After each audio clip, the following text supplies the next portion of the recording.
Bonjour Patrick. Bonjour Vox Haïti.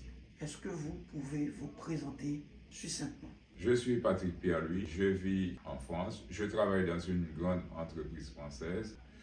Je suis essayiste, auteur de 2 ouvrages qui traitent la crise en Haïti et je propose une nouvelle approche. Justement, vous avez écrit un essai. Il s'agit d'un plan d'action pour résoudre la crise haïtienne. Comment est venue l'idée d'écrire ce livre? Aujourd'hui, plus de 80% de la capitale est occupée par des gangs. Des femmes sont violées. Des personnes sont obligées de quitter leur domicile. Nous savons également que les hommes politiques tournent en rond et n'ont pas de plan pour résoudre cette crise. Nous savons également que la diaspora souffre. Vous entendez les choses qui se passent, notamment au niveau de la République dominicaine, comment les Haïtiens sont maltraités en République dominicaine. En France, aux États-Unis, avec l'élection de Donald Trump, vous savez que toute cette diaspora est sous tension. Aujourd'hui, il faut qu'on apporte des solutions. Et je pense que ce n'est pas le moment de tergiverser. Il faut mettre tout le monde autour de la table. Vous avez évoqué une cartographie des problématiques d'Haïti. Quel est réellement votre plan pour résoudre ces problématiques? Alors, pour résoudre ces problématiques en Haïti, il faut bien comprendre le fond même du problème. Nous avons eu un président de la République qui a été assassiné, qui est le président Jovenel Moïse. Ici même à Paris, il avait dit qu'on l'avait contraint de nommer 50 juges corrompus.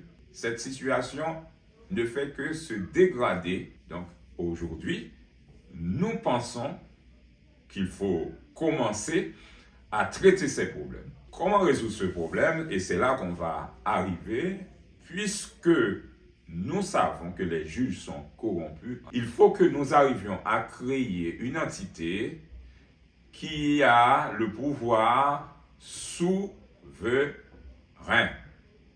Voilà pourquoi nous appelons à la conférence nationale souveraine.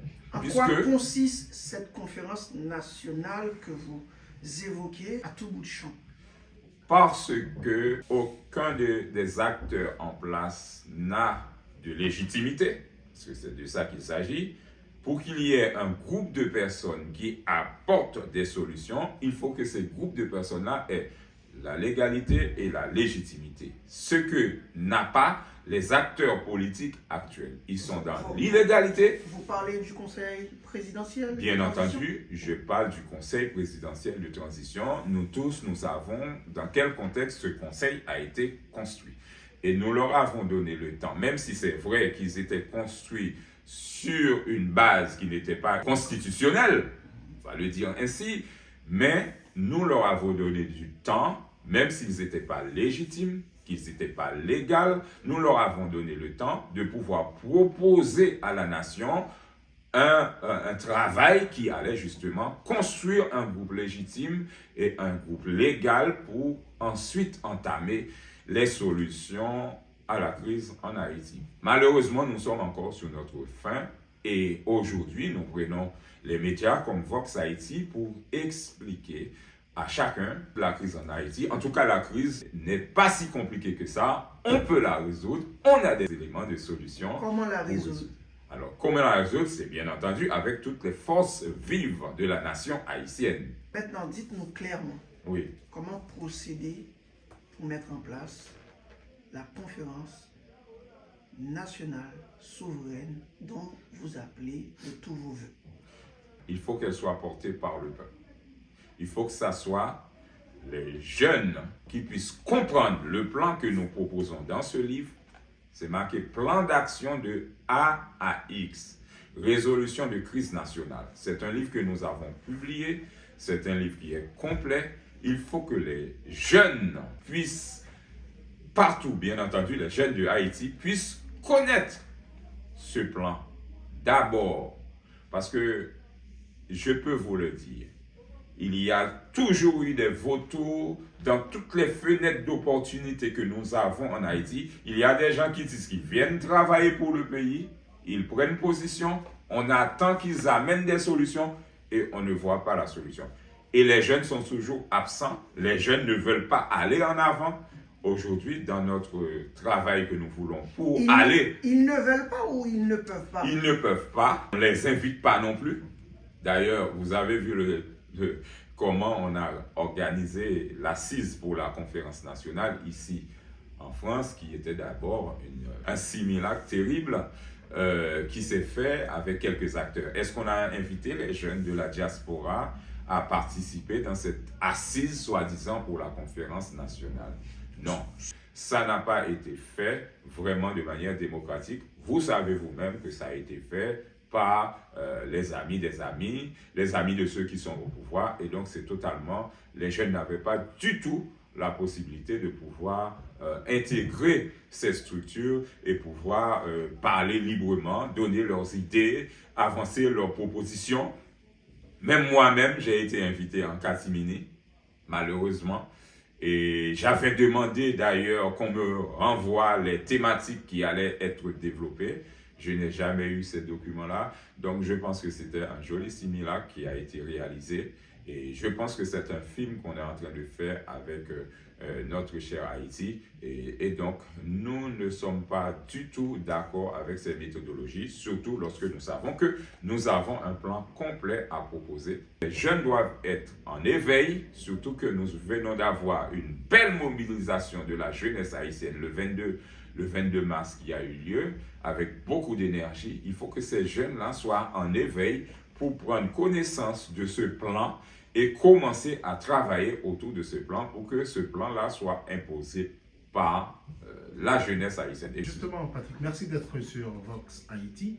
Pour la conférence nationale souveraine que vous proposez, où et par quoi comptez-vous commencer cette conférence nationale souveraine? Le 18 mars, nous avons fait une rencontre à la Maison de l'Amérique latine. Nous sommes en train quand même de voir de nouveaux acteurs prendre à bras le corps ce projet. Depuis le mois de mars, plus précisément le 18 mars 2025, nous avons nous avons rencontré pas mal d'acteurs intéressants dans la communauté qui nous a soutenus par rapport à cette vente signature, rencontre dédicace que nous avons réalisée. Vous avez vu les images, vous avez vu les acteurs motivés. Eh bien, nous devons continuer ces initiatives. Non seulement que nous devons sillonner Haïti, nous avons de grandes tournées en prévision. Et d'ailleurs, je crois que bientôt, peut-être au mois de mai, nous serons en Turquie